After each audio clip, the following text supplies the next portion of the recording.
اللہ نے فرمایا جب میں نے تجھ کو بھی حکم دیا تھا تو کس چیز نے تجھے سجدہ کرنے سے باز رکھا؟ اس نے کہا کہ میں اس سے افضل ہوں، مجھے تو نے آگ سے پیدا کیا ہے اور اسے مٹی سے بنایا ہے۔ فرمایا تو بہشت سے اتر جا، تجھے شایع نہیں کہ یہاں تکبر کرے، پس نکل جا کہ تو ذلیل لوگوں میں سے ہے۔ اس نے کہا کہ مجھے اس دن تک مہلت عطا فرما جس دن لوگ قبروں سے اٹھائے جائیں گے۔ فرمایا اچھا، تجھ کو مہلت دی جاتی ہے۔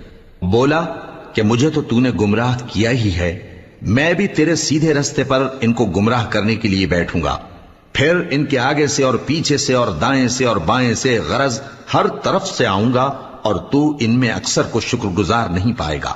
اللہ نے فرمایا نکل جا یہاں سے پاجی مردود، جو لوگ ان میں سے تیری پیروی کریں گے میں ان کو اور تجھ کو جہنم میں ڈال کر تم سب سے جہنم کو بھر دوں گا۔ اور